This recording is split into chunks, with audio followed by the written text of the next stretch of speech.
Thank you, everyone, for joining us for episode 5 of season 5 of Doc Talks with Dr. Forrest Tennant and friends. We have some special guests with us this evening, and so I'll go ahead for time's sake and let you take over. Dr. Tennant, it's all yours. Thank you. Yeah. Thank you, Jamie.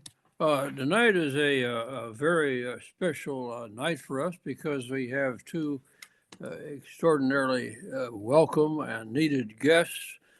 So Dr. Ibsen and I are just tickled to death that they're with us. To get because we have these two very important guests, I think it's important for me just to let everybody know what are we trying to accomplish with this show. What's our mission? Where are we trying to go? Well, we actually have three goals. The initial goal started off to be that we want people to start getting to identify and treat their underlying cause of pain. That's number one. Number two, we want to advocate that people get access to whatever medications they need to adequately treat their pain. And thirdly, we want to pass on education on how people can treat their pain better and get more comfort. So we have the three goals. To get us started tonight, I'm quite excited.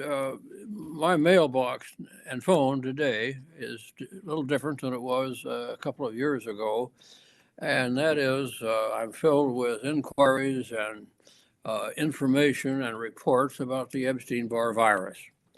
As you know, we have now identified that as one of the major causative factors, certainly of adhesive arachnoiditis, and probably some other painful conditions, although we don't have a lot of scientific data for other conditions except adhesive arachnoiditis. Nevertheless, this has been a handful. The good news is that people are starting to understand it. They are starting to see why it's a new thing, why it makes some sense when people have these terrible conditions like central pain and terrible back pain and disabilities. I want to just take about 5 minutes to explain two or three of the major confusions about the Epstein-Barr virus and what it means. Now, first off, I think everybody now quite understands that all of us humans carry the Epstein-Barr virus as a natural dormant parasite. Okay?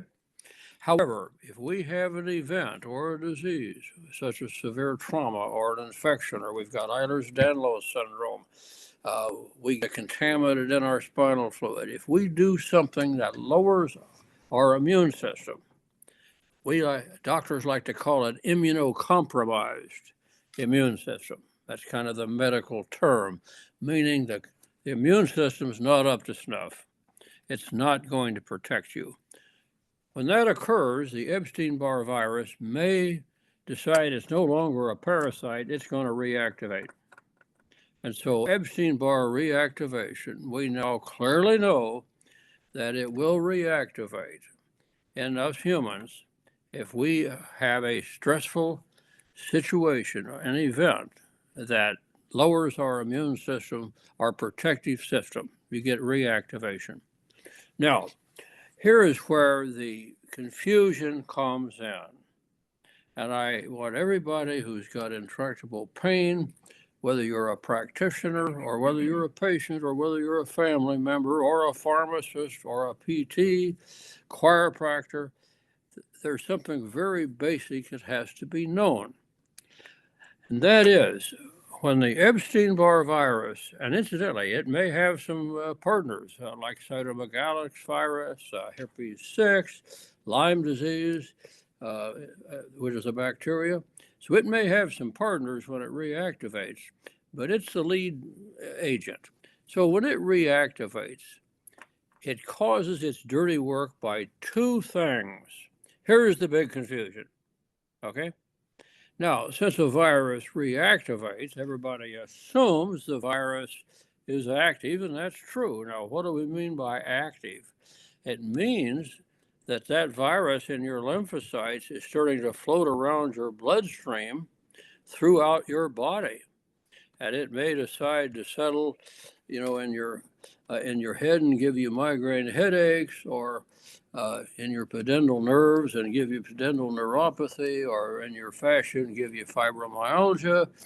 But the bad ones is it likes to settle in things like your cauda equina and like your arachnoid membranes or your discs. In other words, the Epstein-Barr virus has a great predilection to settle in your central nervous system. It now looks like that's one of the major causes of glial cell activation and neuroinflammation in the central nervous system and what we call centralized pain or central sensitization. So the virus is active, floating around, landing in your tissues, causing inflammation, causing adhesions, causing scarring, giving you tissue destruction and pain. The one that's not understood, however, and the really bad one, is it causes an autoimmune disorder. Now, the autoimmune disorder, some of you, it's technical and you don't really need to know this so much, but it causes antibodies that float around your blood and attack your tissues, but it also causes a form of autoimmunity called cross-reactivity within cells. Now, you don't need to know that, but what you do need to know is that we can get rid of the virus, we can unactivate it. The autoimmunity we cannot cure.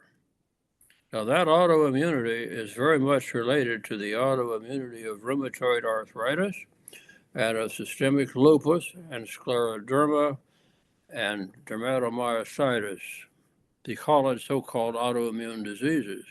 We can control the autoimmunity, but we cannot cure it. It is the autoimmunity that probably gives us most of the intractable pain that we see in adhesive arachnoiditis. Now, among the doctors and among the medical practitioners do we give people with Epstein-Barr virus reactivation antiviral drugs? The answer is maybe. Now, why maybe? For years, we have known that antiviral drugs were very inconsistent in trying to treat the Epstein-Barr virus and other viruses for that matter. Now, what we did not realize is that antiviral agents don't do a thing for the autoimmunity. Not a thing. It only works if you are trying to get rid of the active virus. Now, I have apologized. I wish it wasn't this way, and I don't know why I'm apologizing. There's nothing I can do about it. The whole thing about Epstein-Barr virus, it's new, and it seems complex. And it kind of is in a way, but it's very learnable, like a lot of things in medical science. All of us can learn it. It just takes a little time or a little diligence, but patients can learn how this works. So can medical practitioners. I mean, hey, we might even educate the government at an insurance company with a little luck. It's tough, but we've got a shot at it. At any rate, now here's the other thing that is not appreciated. The reason why we've identified Epstein-Barr virus as a causative factor has been due to laboratory technology. We now have 5 common Epstein-Barr virus tests, and all 5 are useful. Okay? Now, the catch is 2 of the tests, the common ones, and you can actually order them without a prescription or a doctor's order through Life Extension, and it'll give you the antibody to what they call a viral capsule and to the nuclear antigen. You can get those tests easily. Now, the catch is there are 3 other tests, and the doctors don't know about them, and they don't know how to interpret them yet. Now, the other 3 tests, one is called an IgM antibody test, and it's really for infectious mononucleosis, but infectious mononucleosis is really reactivated Epstein-Barr.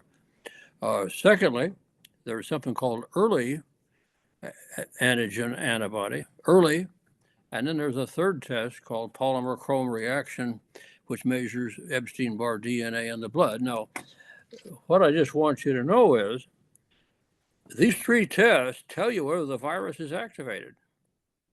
Now, if you have an activated virus, yeah, you need antiviral agents, and you're going to need other things too. And so you're trying to do these tests to determine if you've got active virus and autoimmunity or whether you have just autoimmunity. Okay, now that requires different treatment. That's where your corticosteroids, your peptides, your anti-inflammatory agents all come in. But if you have an active virus, you're going to need antiviral agents and monolaurin and maybe a few other things. Now, a lot of the doctors are catching on to this. Okay, now if you happen to have adhesive arachnoiditis or you've got severe intractable pain, you've got central sensitization, for example, you're going to need at least three of those tests. You're going to need one of the three tests to find out if the virus is active, and you're going to need the other two to determine if you have autoimmunity. And what we've seen so far is that people with adhesive arachnoiditis, 98% have autoimmunity, and about 60% have an active virus. Okay. In other words, as far as going into the future, everybody who has intractable pain, everybody who has one of these terrible diseases is going to need these tests. And what we have seen in our studies on deterioration is that if you don't deal with the virus, your condition usually gets progressively worse over time. Okay. All right. That's what I know. It's a little complex, and we're going to try to go over a little bit of it each session. And again, you'll have to study it a little bit, think a little bit about it, but it's just like driving a car. The first time you tried it, it was a little tough, but you finally figured it out. Okay? Same way on understanding the Epstein-Barr virus and how it causes not only adhesive arachnoiditis, but probably a lot of other pain conditions. With that, I want to move on now and introduce somebody who I couldn't be more proud and pleased to have here. And that is Dr. Scott Guess. Dr. Guess is a pharmacist, but he's also got a doctorate in pharmacy. So he's what we call a PharmD. I met Scott, I think it's 30 years ago, maybe. Got to be close to that. It goes back a long ways. And he's been on the central coast of California. He's the only person I know in the country who has started his own pain pharmacies. He's had this indelible interest in pain like I have. We've done a lot of things together. For example, when they came out and said that neuroinflammation was causing a lot of problems in the central nervous system, we did some studies, and I'll be darned, we did confirm, yeah, neuroinflammation is a real problem. So we've done a lot of studies together, written some papers together, and he has decided that he's going to retire from his pharmacy and join me and some others in doing research and education. So, Scott, I couldn't tell you how pleased I am, number one, that you're with us tonight and that you're going to delegate some of that pharmacy work so we can take more advantage of you. We need you. Okay. Thank you. Thank you very much, Dr. Tennant. What I'd like to do to start with, I want to know, and I think the audience wants to know about you, who you are, how did you get into becoming a pharmacist, what got you motivated to get interested in pain, and we want to know more about you. Let's start with, first off, where are you from originally? Where'd you grow up? Tell us something about your background. I haven't strayed far from where I was born. I was born in Glendale. Early in my life, I moved to Lancaster, California. And from there, I moved back to Ventura, where I stayed all the way through elementary school and high school. And then I went to, after that, I went to the University of Pacific up in Stockton for my pharmacy education, and moved right back down to the San Fernando Valley in Van Nuys to start my career. Then a number of years after that, about, I don't know, maybe about 7 or 8 years after that, I moved to Santa Maria, and I have been there for the last 35 years. Right. All right. Well, so now, as I understand it, did you work for one of the chains or somebody when you were I right out did. of Oh, school? right out of school, got recruited for the pharmacy that I knew best, the one that my parents used when I grew up, which was Save On Drugs. And Okay. then they were still at that time, it was still owned by the Call family and a very tight knit, very personal organization to work for. But unfortunately, the Calls retired and sold it to the Osco chain, and things didn't go as well there. So I left and actually had the opportunity to go to hospital work for a while. I worked for Humana Hospital in West Hills for a number of years. So I have a little bit of hospital experience. Uh, and then I had an opportunity to step up to become a clinical pharmacist at Marion Medical Center here in Santa Maria.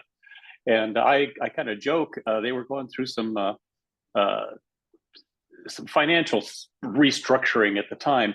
And I joke it took me longer to get the job than I actually had it because the clinical pharmacy position was one of the first ones to be eliminated when they found that funding was not as forthcoming as they thought it would be.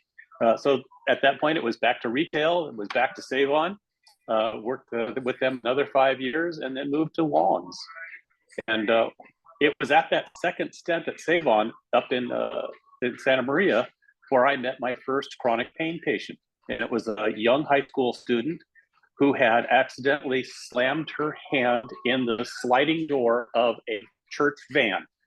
You know, those big heavy doors that slide on the side of a van. She got her hand slammed in that quite by accident. And shoot, we've all done that. Who hasn't? And that poor girl, that incident triggered, they called it then RSD, or reflex sympathetic dystrophy. And I think it's been renamed to CRPS now. But in a very short period of time, within weeks, she went from having just a very sore hand to a sore arm to not being able to walk and in a wheelchair. And she went from doctor to doctor to doctor. Nobody could figure out what it was. They finally figured it was this RSD, but nobody would treat it because nobody could cure it. And she was in extreme amount of pain. She finally found a physician back in Connecticut that met her, understood the condition.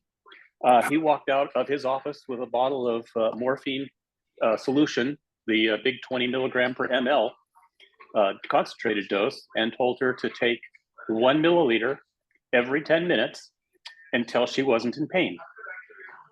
And from there, she figured out what her dose, and she ended up being a fairly high opioid dose patient. She was my first patient. And from there, I started looking into it. And then I kind of went back to that old bell curve we know about, because we all know people who absolutely experience no pain at all, doesn't matter what you do to them. And then there's all the rest of us in the middle of the bell curve. Nobody ever talks about the other end of the bell curve, where even the slightest touch causes extreme and severe pain, like fibromyalgia or CRPS. And then there's all the people that have been in, you know, that have trauma pain from accidents and stuff like that. And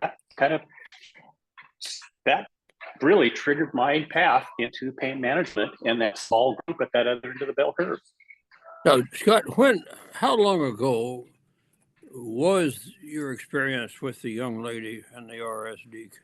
I met her in 1993. 93. So, Yeah, 1993. did she stimulate you to finally open your own pharmacy and get into the pain work? Was she the fulcrum, the motivator? No, actually, when I changed and started working for Longs, they were the motivator because they weren't quite sure about that, and the board of pharmacy had just put out a whole CE program on pain management and how we need to treat it, and opioids are good, and go ahead and treat these patients. And I took it, and then I found it was sponsored. The whole CE program was sponsored by Longs, my current employer at the time. So I expanded the practice. I took patients in. When you're a new pharmacist and you move to a town, you always ask, well, who are the doctors we don't fill for? And I got a list of them, and there were three. Your predecessor, I can't remember his name, you, and Dr. Reinking. We never fill for those three guys because they just write opioids. That's all they do. And then the gentleman I was working with, his wife went to go work for your predecessor. I can't remember his name. I think it starts with a B. And said, "Oh no, there's nothing wrong with this doc. They do everything right." And then when he retired and you came on the scene, I went over and met you and visited your office and said, "No, this is just it might have been Dr. Bachoff. No, it was before Dr. Bachoff. This was many years ago." Yeah. And from there, it just exploded. And I'd take a patient. And then of course, like the old Clairol commercial said, they told two patients, and then they all told two patients, and it just exploded from there. And my district manager at Longs got concerned and said, "Well, I want you to make sure you're tracking these patients and make sure we're not losing money on these pain patients." And so I did that for 2 years. And I looked at that profit margin, and I said, "Well, why am I giving this all to Longs?" And when they tried to cut my staff levels again, I said, "Well, okay, I'm going to go open my own store." And I did. And we were very successful for about 15 years before the outside pressures from my wholesalers ended up shutting down all my accounts, because there became a time when pain became a 4-letter word and we weren't allowed to treat it anymore, especially with opioids. Right. We'll get back to that in a little bit. So give me some idea here as what you've done in the last, let's take 5-10 years. Maybe you can divide your experiences right after pain became the 5th vital sign and the country was behind us and supportive of us. What was happening then? And then when did it change for the worse? Well, let's see. About that time, the California Board of Pharmacy decided to initiate a new license class called the Advanced Practice Pharmacist, which gave pharmacists the same prescribing authorizations as nurse practitioners and physician assistants. And at that time, this wonderful mentor that I'd had for a number of years invited me into his practice to work as a mid-level apprentice assistant to him. And I learned a great deal from Dr. Tennant in the 5 years that I worked with him in that capacity. I also decided to advance my personal knowledge and studies as well. I went back to school and earned a master's degree in pharmaceutical outcomes policy. So I was really well versed in policy. And then a year after I finished that one, a very dear friend of mine, Lynn McPherson, started a master's program in palliative care. And so I took that program as well and also earned that master's program. And Dr. Tennant and I worked, and I opened up a satellite office in Santa Maria for about 1.5 years. And then we decided that was too far. And I moved back into Dr. Tennant's office. And then the CDC put out their wonderful guidelines, which absolutely destroyed the entire pain practice in the country. And everybody decided that nobody should have an opioid because they had got the CDC just basically got captured by Dr. Kolodny and his group. And it was downhill from there. Dr. Tennant had some issues with an investigation, and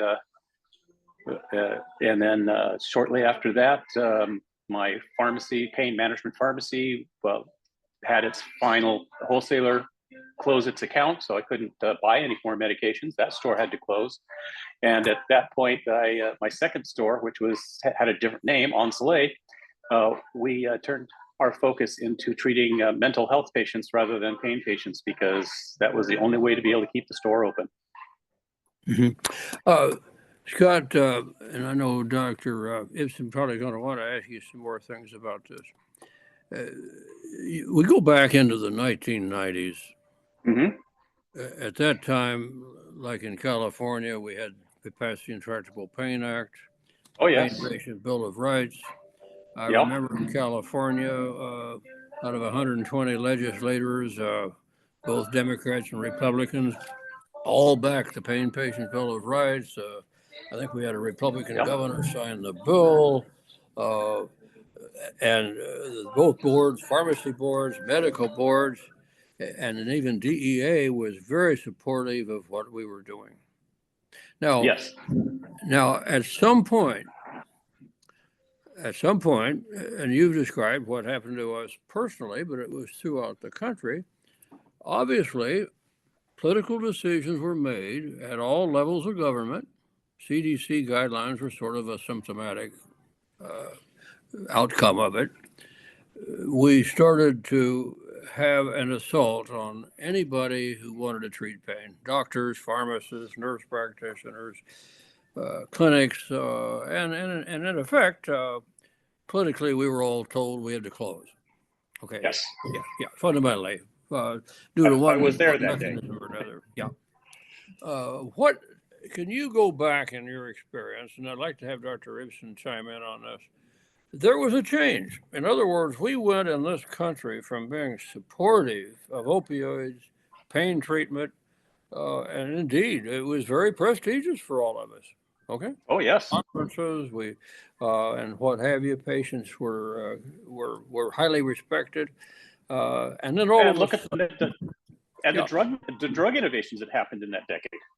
Yes, and then so give us your ideas. I mean, what happened? And we all know this idea that these prescription drugs caused the overdose epidemic. We know that was just a fake deal. But what Yes. brought this about? Have you got from your ideas? And we now continue to have. We've sort of neutralized a little bit of the anti-opioid, anti-pharmacist, anti-doctor attitude, and we may be coming back. But what started this thing? We've gone from fifth vital sign and giving pain patients.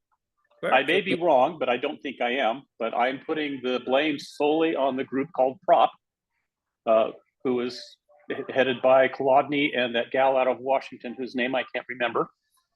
And they went on a wild campaign. They went from the FDA, who told them go away, there's nothing wrong with these medications, but they finally was able to capture the CDC and get them to say that opioids were bad, and put all these statistics out of all the rising opioid death rate, overdose death rate. And they draw parallel lines. Here's the prescribing rate, and here's the opioid.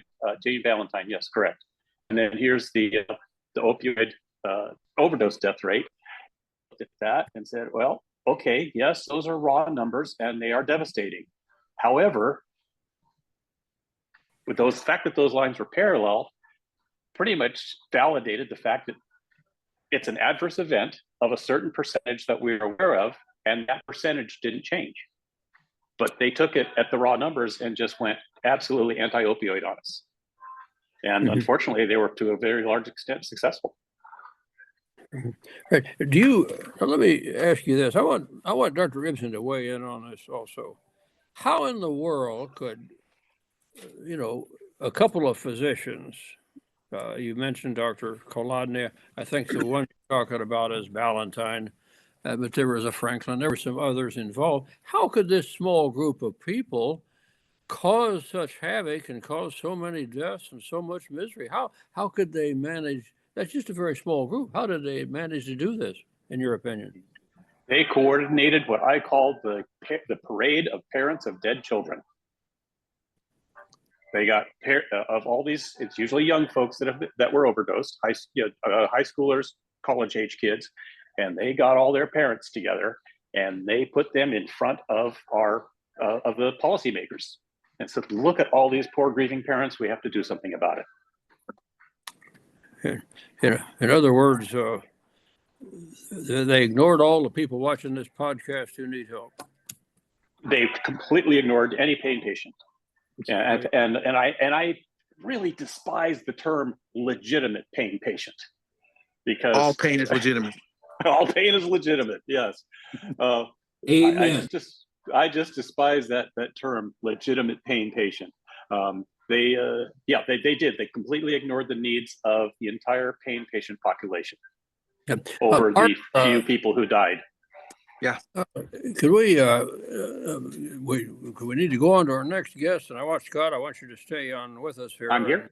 And interview Dave Smith in a minute. But let us go back. I mean, here we spent almost 2 generations in this country with political, social, medical support to treat the sick, the infirm, the person in pain. Kubler-Ross was a hero. Absolutely. People who were, taking care of the sick, the suffering. And then a lot of us,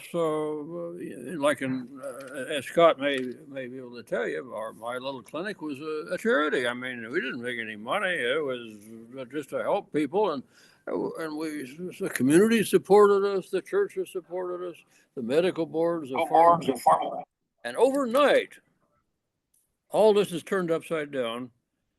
And doctors, I'm one of them. Dr. Ibsen, all of you either close or we prosecute you. I mean, I'm victim to that as well. money. But yeah, and then you again saw this now with what's going on with these judgment to where pharmacists can't even get their supplies. Yep. So, what have you, Mark? Let's have you weigh in on this. This sudden change, it just doesn't seem like it could happen because it has affected millions of people. Yeah. Well, I was one of them. I remember the day my first pain patient walked into my urgent care, and Dr. Burkholder was his doctor, and Dr. Burkholder retired, and Dr. Wampler wouldn't write his prescription for 4 Lortab a day, and the patient, he's dressed business casual. He's an insurance agent or something like that. He's got tasseled shoes and khaki pants and no tattoos. And essentially he says, "I'm going to be in withdrawal tomorrow. Can you help me?" And after a 35-year ER career where I didn't treat outpatient pain, I thought, well, this isn't chronic pain. This is acute pain and withdrawal. And somebody put him in that situation. And my job as an ER doctor has always been, hello, this is Dr. Ibsen. How can I make your problem mine today? I like that. And it's just sort of acknowledging the codependency of the whole situation. But this guy was clearly heading for a cliff, and I treated him, and he was in a hurry to get off the meds so that he wasn't locked in to being dependent on idiots who suddenly pull the rug out from under him. And I, and I'm sort of like the guy, and you can relate to this, I'm sure, Scott, the guy who just arrives at the POW camp and they ask for a volunteer and everybody else knows to step back. And I did. Yeah, you did. It's like Rip Van Winkle or something.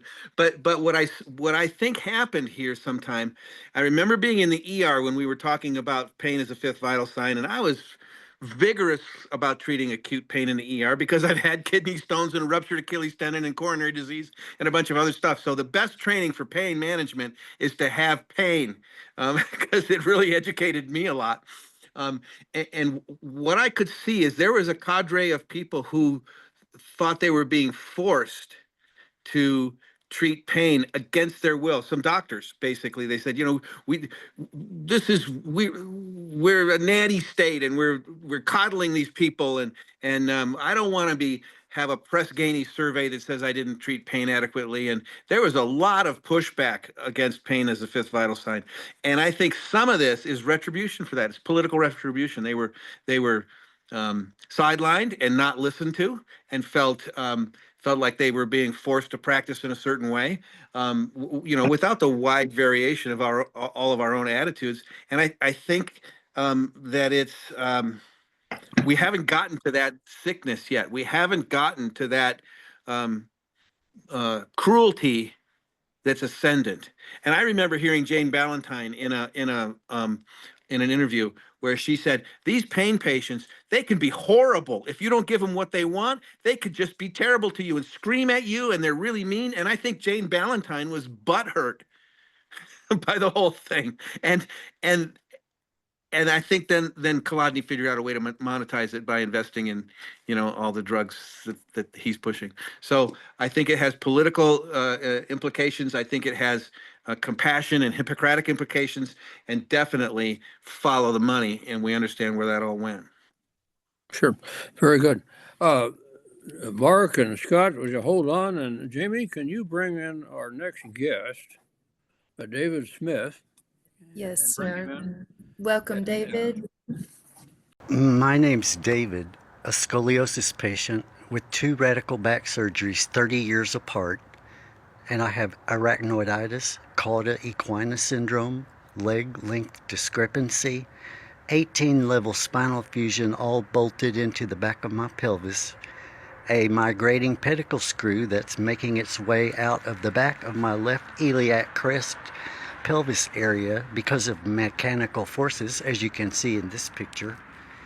And I want to talk about the CDC lies, the 2016 guidelines, the data that they have manipulated and misrepresented, the unlawful, tortious, and negligent interference with the practice of medicine that is a violation of USC Section 1395, and my lawsuit under the Federal Tort Claims Act against the directors of CDC, DEA, and DOJ.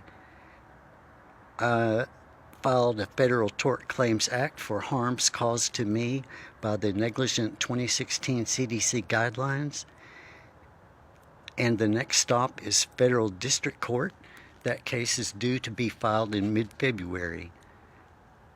My contention is that the CDC's 2016 guidelines became a de facto document of rules and regulations in violation of USC 1395 because it is unlawful for any federal agency or employee to interfere with the practice of medicine. The DEA continues to arrest our pain doctors for the crime of treating pain without having met the evidentiary standard necessary as set forth by the Supreme Court in the case of Ruan versus United States in 2022. And they continue to use paid expert witnesses to convince juries of guilt when there is none. So I'm going to explain the whole situation to the judge at the district court in the Fifth Circuit and lay out all of the corruption that's known, documents that are in the public domain showing possible conflicts of interest between these addiction psychiatrists who created the 2016 guidelines, who have never treated pain. And these agencies can tell it to the judge. I'm done with the torture. People are being tortured to death in hospitals across the country right now.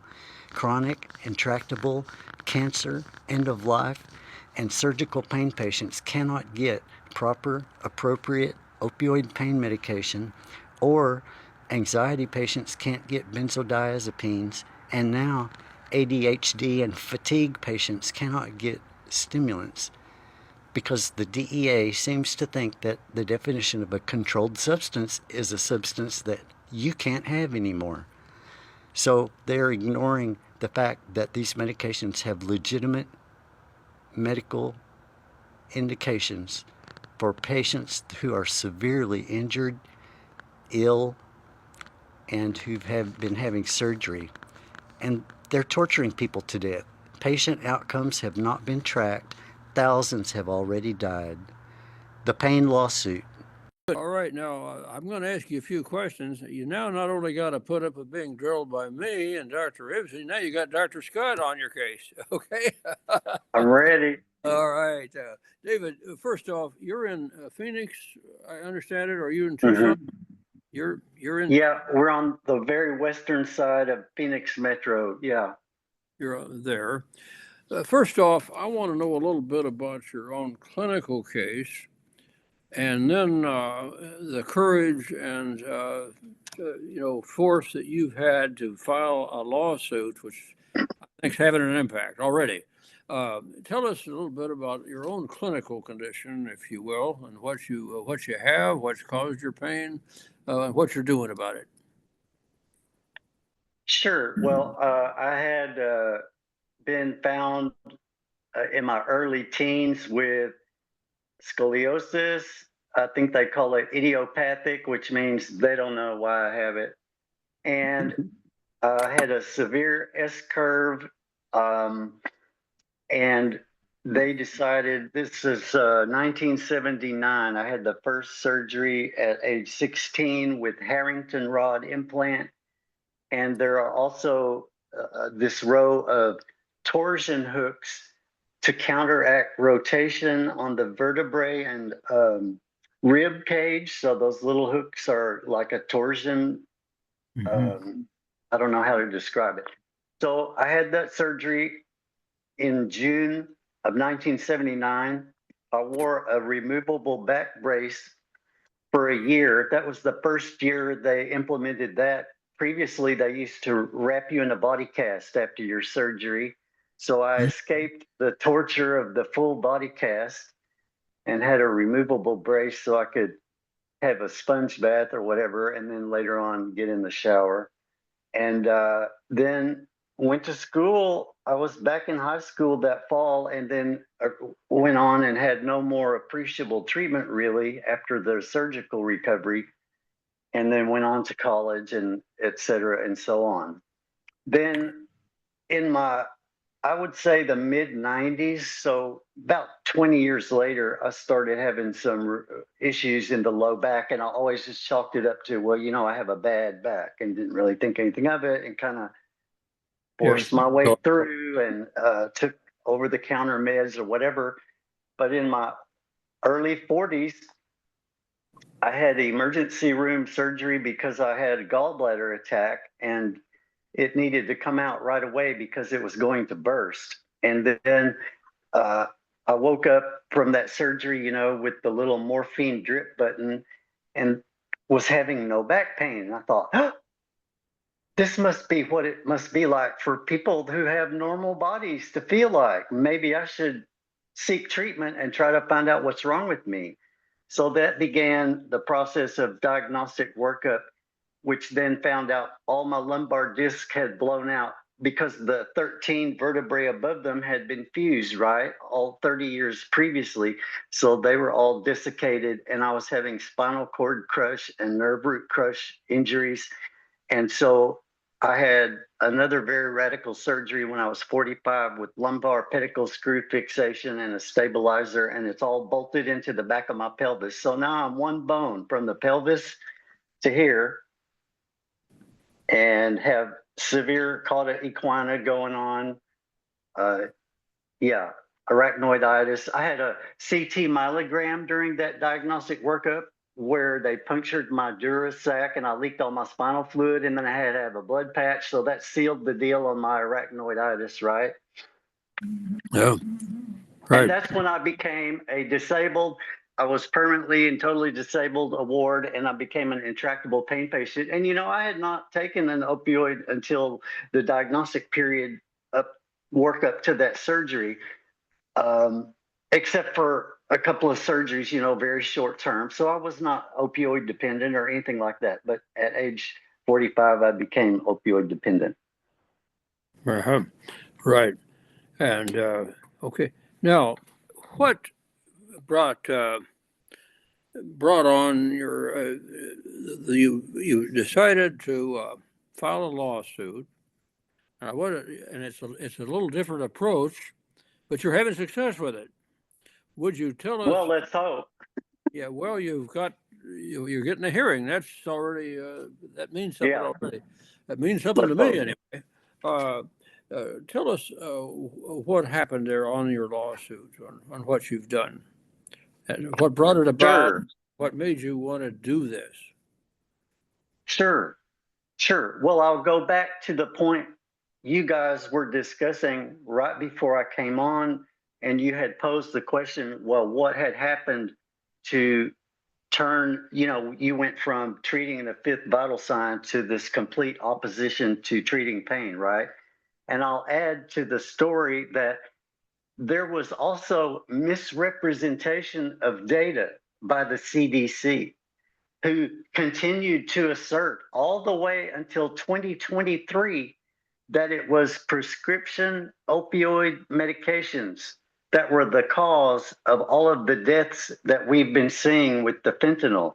But they knew that this was not true because the coding system on coroner reports could not differentiate between illicitly obtained fentanyl and pharmacological grade, also methadone treated for pain, prescribed for pain versus Abuse. the people who take it for other reasons, for what they call it, MAOD, medical assisted opioid dependence. So anyway, in my estimation, there's some possible criminal things going on here. But okay, so what happened to me was to provoke me to file a lawsuit was I had, I'm a fifth generation Texan. I don't know if y'all know that.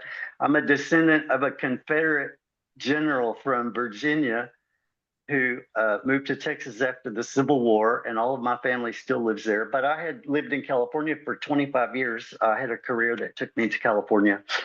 And my mother had moved there with me in 2016, and we lost our lease. The owner of our condo decided to sell, and we could not find housing anywhere within our budget. And my mom was real sick at the time, and we decided to go back to Texas because she had a kidney transplant there in the 1990s and knows lots and lots of doctors. And so I thought that I could return to Texas and go to Southwest Pain and reestablish myself as a patient there, because I had gone there in 2011, 12 time period to help my mom with some surgeries and some stuff, and transferred my care there, no problem.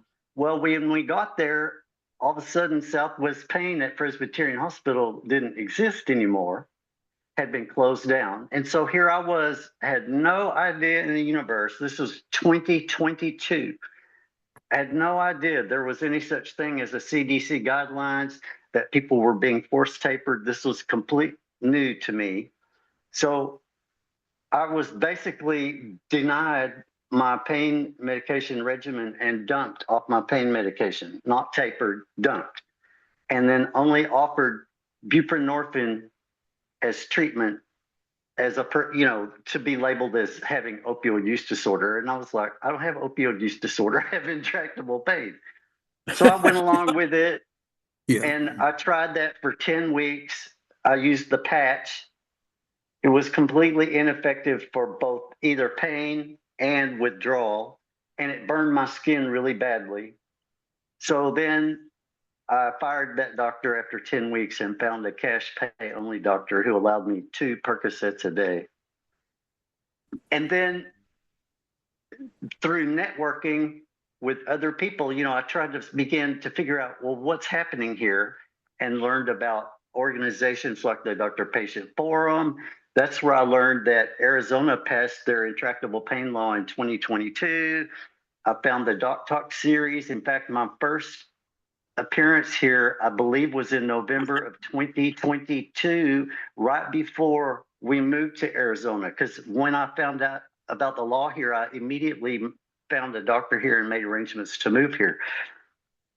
So through all this research, and I kept networking, and I found you guys and Dr. Lawhern, and I'm standing on the shoulders of giants here. And the things that we learned were what I mentioned a minute ago. They misrepresented the data about the cause of all of the deaths. There are some very serious questions. We know about the conflicts of interest with the prop doctors. There was already a congressional investigation about that ended when Jason Chaffetz of Utah retired from Congress, right? So the more I stewed on it and kept thinking, why isn't somebody doing something? I even got my congressman here in Arizona to open what's called a congressional inquiry, but of course that went nowhere. And then I thought, maybe I just need to do this myself. And I began writing this research paper beginning in January of 2023. And that's when the case was argued at the Supreme Court, where the plaintiff's attorney was arguing that the Chevron deference doctrine should be overturned, and that judges should no longer have to defer to these agency experts, right, when their policies were ambiguous. And my little spidey sense went off and thought, oh, this is very important. I need to, get busy. And then I began and wrote that research paper that became what was my administrative complaint, because I had the good sense to file a Federal Tort Claims Act and charge the government with negligence and all that, which led to me being dumped off my medication. And I did that within a timely fashion. So now I have standing, right, to challenge these issues.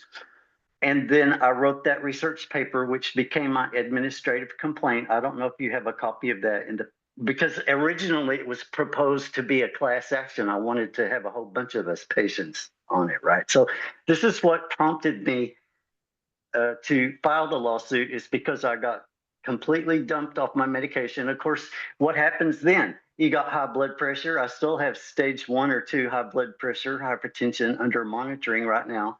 You have uncontrolled pain, the withdrawal, the crazy nerve pain, insomnia, appetite, hormone disorders, all of that, right? This is bodily harm. They've inflicted bodily harm onto me. So that's what prompted me to file my claim, and that's kind of where we're at. So now I've moved to the court phase. Now, you have actually got a hearing coming up.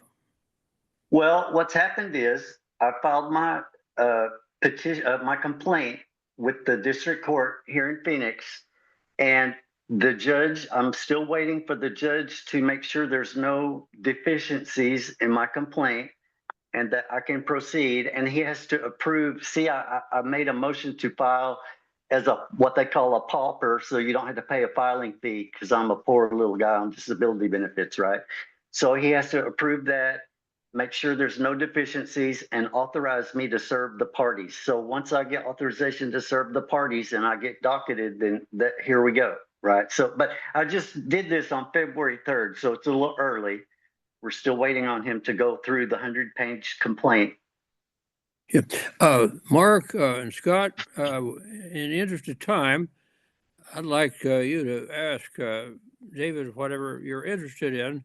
And if you can't think of anything you want to talk about, this idea of trying to brand every pain patient opioid use disorder needs a lot of condemnation, if you will.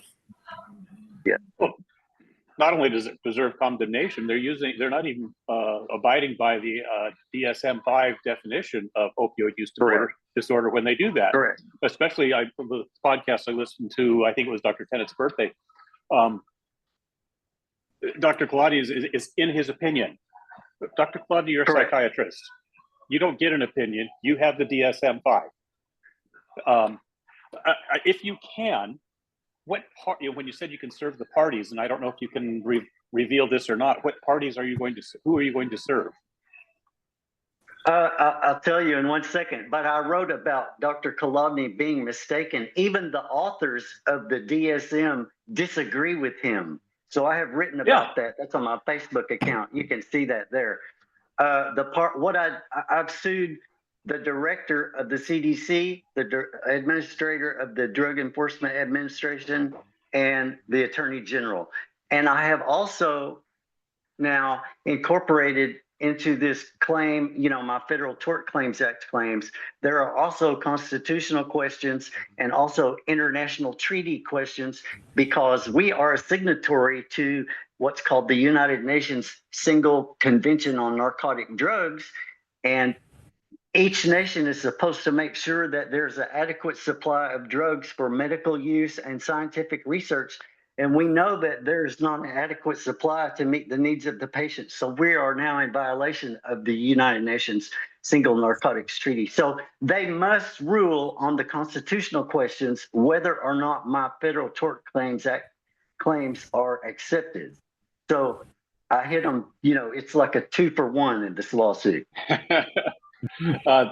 My kudos for coming up with that strategy. It's brilliant. Yeah, no, I like it. It's because but these issues share the same history, the same sequence of events. So why have to spell that out in 2 different complaints, just all incorporated in the same one? Yeah. Have you thought about including an ADA complaint about that, being so you are disabled? Well, it's very interesting because the ADA is all about public access and equality from that standpoint, but there's nothing in there about our medical treatment. We're not. So that's one of the constitutional questions posed is, do the class of patients like myself who are dependent upon opioids to have any quality of life whatsoever and to be able to perform daily activities of living, do we have constitutional protections? If not, we need to establish it, right? So that's a question posed to the judge. What do you think about this? Is amazing that here we have this gentleman on his own doing work for all of us. What's your take on what he's doing, and what can we do to help him or encourage him?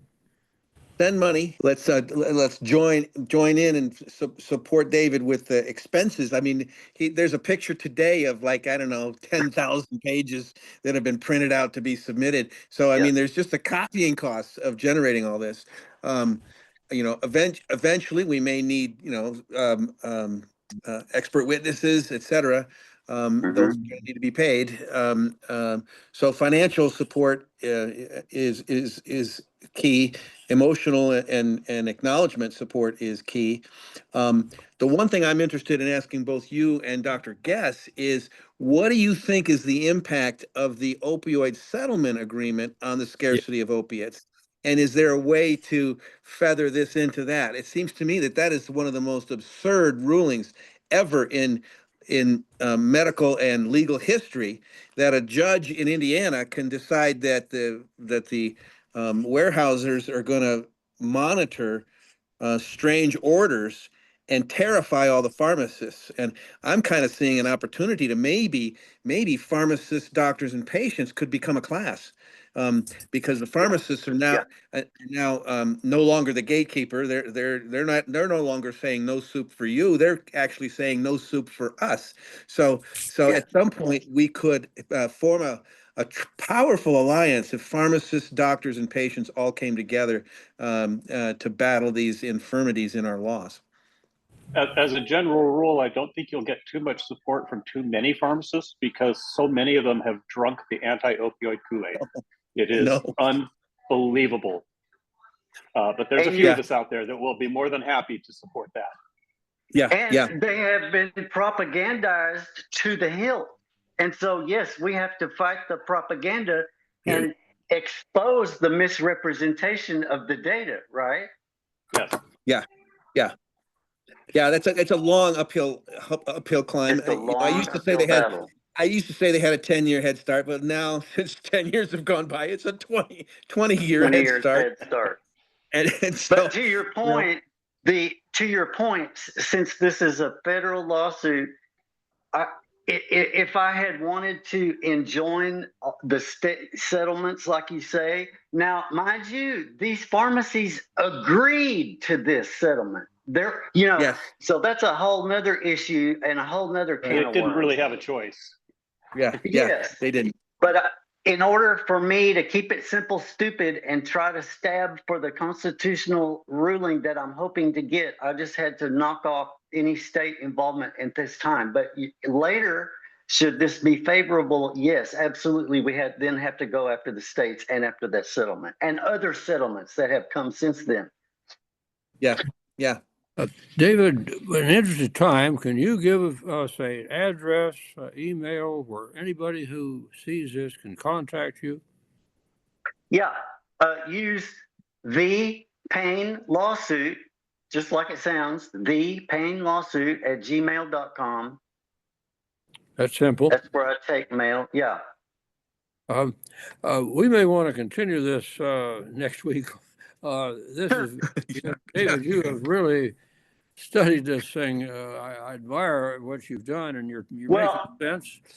Scott, I got a head start. I worked in administrative law for 15 years before becoming disabled, so I got a head start, right?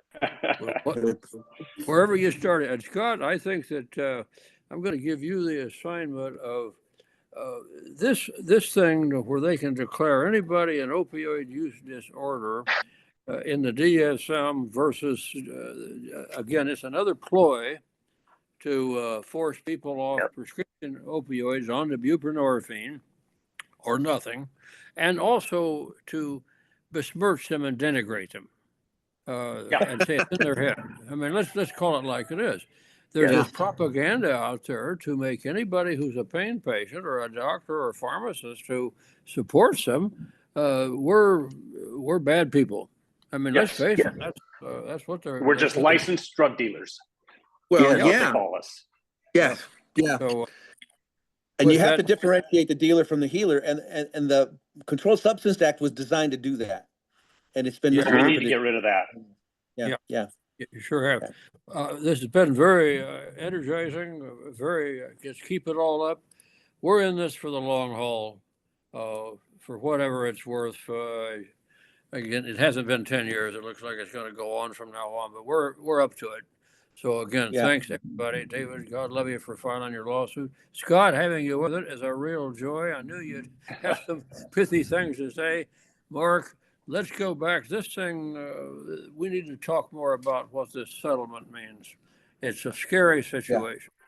With that, Yes. folks, it's been great. Jamie, again, thank you for everything. David, we'll also see you next week. All right, good night, folks. Dr. Tennant, thank you for inviting me. Good night. Thank you. Thank you, Scott. everyone. I know you had your hand up several times, and I want to give you the chance to say what you'd like to add. Please do, sir. Okay, I think what's happening here is we need to go back to I mean, it's an honor to meet Scott, because it's not like he's been reading my mind or something here, he possesses my thought and stuff. But I think there's another factor here that's very important that we've been writing about, and you are within the norms.com. There are several articles and this deals with the DEA itself and how we got here. In that part of the problem in terms of was the DEA was always involved in heroin in Afghanistan. We see this in that when the United States invaded, just listen to read the article that we wrote about this. Okay, there's a report called the Cigars Report. It's confirmed by the Libby Report, and it's further confirmed by other reports that have come down and demonstrated that when the United States invaded Afghanistan, 7.5 thousand hectares of poppy growth was being grown at that time. The Taliban had put it out. What happens is in the 20-year period after that, that part rose to 325,000 hectares of poppy growth under our leadership of the DEA, the DOJ, and USAID. Read this, the Cigars Report, okay? And the Libby Report confirms it. Then what happens is Afghanistan began to make 1,000 metric tons of heroin a year. The nearest clearance was 50,000 tons under Colombia, and this is the United States government doing this. Say, can you see by the dawn's early light? And that was not grown by Scott Guest. It was not grown by Dr. Tennant. It was not anything that Dr. Bruckhoff did or Dr. Ibsen did. I'm sure he was out there in the poppy fields or CVS Pharmacy. Read, you are within the norms that we've written 4 articles up there. I know it's almost time out, but I've got to ask for a little bit more time here, a little bit of time to show you what went on here in this country, that our good government and the DEA were actively involved, and that the government gave them $8 billion to eradicate poppies. And guess what the DEA did?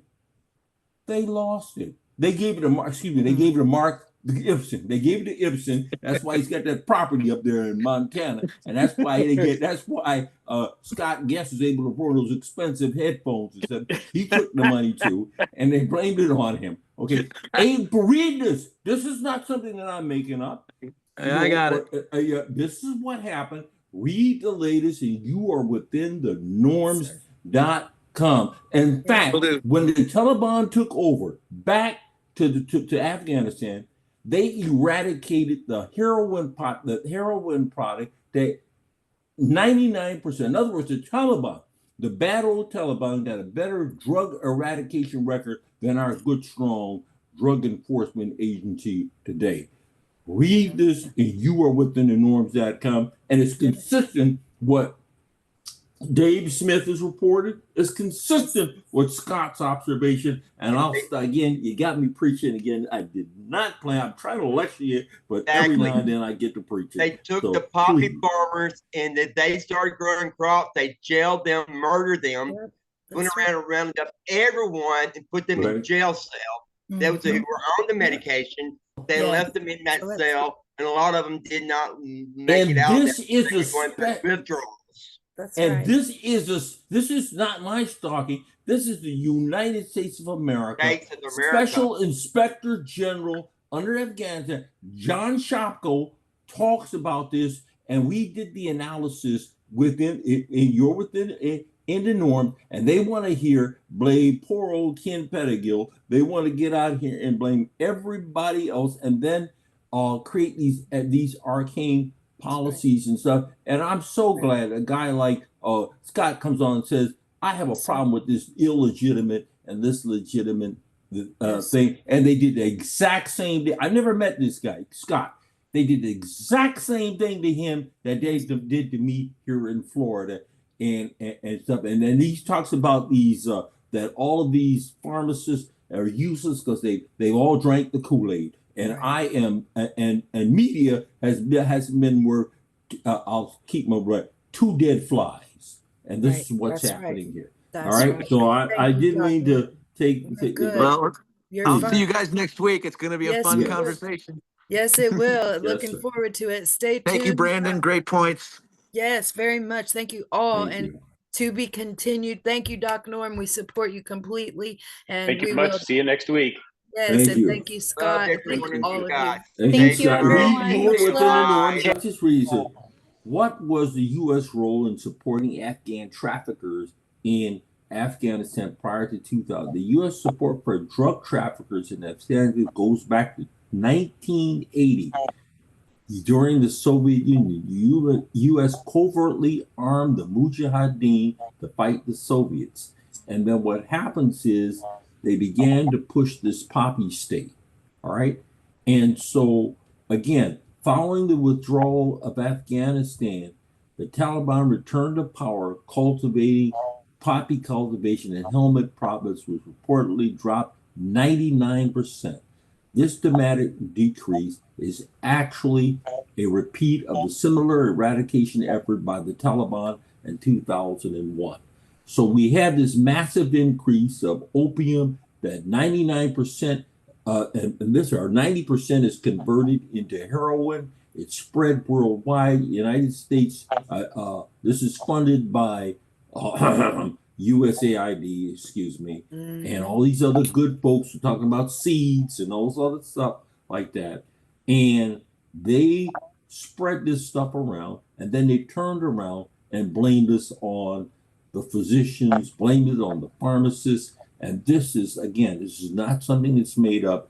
It is called the CIGARS report, the Carnal Narcotics Lessons from the U.S. Experiment in Afghanistan by John Shopko. There's a PDF in this particular article that's within you are within the norms.com. So when we want to sit here and blame doctors for the opioid, again, there's no doubt about what is happening. And let me just read this last statement. The U.S.-backed government that legalized poppy cultivation, within a year, heroin production turned to pre-Taliban levels, and Afghanistan became the world's largest producer, supplying 1,000 metric tons of pure heroin each year for 2 decades, double the global demand.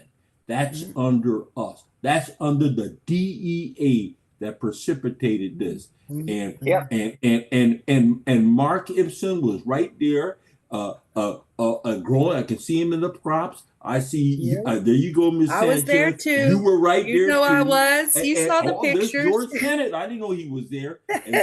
And Norm, you were standing right beside us. You know you were. There go me. Oh my God! I didn't. Okay, well let me be quiet right now. Okay, but read. You didn't hear that. Nobody heard that. Okay, and read the Libby report, the Ronald Libby report, which was done by Cato, that talked about how they shift the focus to blame the doctors. The DEA shifted, and all this was to blame the physicians, the pharmacists, people like doctor, and the patients for the misdeeds they were doing Sure. in Afghanistan. And there were a couple of That's this, right. but the point is that, and the Americans bought this Yep. hook, lock, and sinker Sinker. Yep. under your good friend, what's his name, Kolodny. Rodney. Yep. That's Yeah, it. Yes, sir. Kolodny and James Valentine. You know, I know That's it. I didn't That's want to right. get rid of hung up, but you're good friends. Yes. And this is Amazing. how we Amazing. amazing. So I just want people Crazy. to read Thank you for what bringing that up. this is consistent with Yes. what David has been reporting and everything. Yes. Okay, I'll leave it alone. Thank you for standing right behind us. Thank you so much for being with us. And don't apologize if you say I get to preaching and I can't help it. That you can't run from your calling, so it's okay. But we appreciate you, David. It looks like you got that pulled up. Are you able to play that for us now, buddy? Well, If you let's can, take 1 second. I had the Okay. wrong one, so here we That's all go. right. You take your time because I can cut out all the little things, and this might just work like this. Nope, it didn't want to do it. It's okay, love. It's okay. Well, I'll And get Norm, I'll add one thing to Norm's preaching. If you follow some of these whistleblowers, we have Mike Gill, who maintains that the DEA is protecting a fentanyl for arms trafficking operation between New Hampshire and Texas. So, there's a lot more to this story. Oh. Please don't. got a lot to catch up on next week. I was hoping that you didn't bring that arms. I'll just let you do that because there you go. We'll leave it as a cliffhanger. I will verify. Yes. That what I've heard and what we have read, what I saw from Dr. Anand, when we put the statistics together, we have basically verified and suspected that this is a criminal enterprise of the United States government. Full stop. Yeah. And it is and people, thousands of people are dead. And the sad part is that this foolishness, the media. Now, when I tell people I call media people, I am like banned from speaking on radio about this and telling people, hey, this is what's going on. They condemn the work that we're doing. The people, and that's why I'm so appreciative of people like Dave Smith, Ken Pettigill, you, Jamie, and putting this stuff out on Twitter and Neil Anand and things, because we are in an uphill battle. It's almost like we call Plato's allegory of the cave. We've come out, we have seen the damage it has done. We have returned back to cave, said, listen, this is what's really going on, and our heads are being removed, we've been cut off. I have been essentially destroyed deliberately. I can't get a job and stuff, and I owe folks, change. It's just terrible. But I said steadfast, and just for Neil, we are steadfast in our saying. I am a pharmacist and a dentist, and not a. I don't want to use my best demonics here. Not a drug dealer. And Ken Pettigill, you are patients who suffer pain. Pain is real. You are dependent upon. You're not dependent on. You're dependent on these drugs to treat the pain. You don't get a euphoria from that. You have nothing to be ashamed about, and you may be on these medications. You will be on. Some of us will be on it for the rest of your life. Period. Like Dr. Watts told me when I was diagnosed. There's no if and but. You are not a criminal.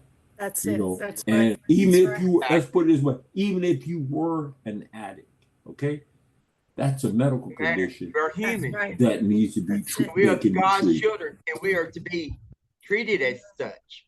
And just like Dr. Norm said, even if it still deserves treatment, every person. So we'll leave it at that for tonight. That's a great place. And how are you doing, Janie? I heard you were suffering the other day. I saw how sad you were, and so I just wanted to try to get to you and just find out how you were doing and stuff. I appreciate you. Okay. Thank you so much. I'm steadfast right there with all of you. And even through the horrible things that we go through, there's one thing is that we are not in this alone.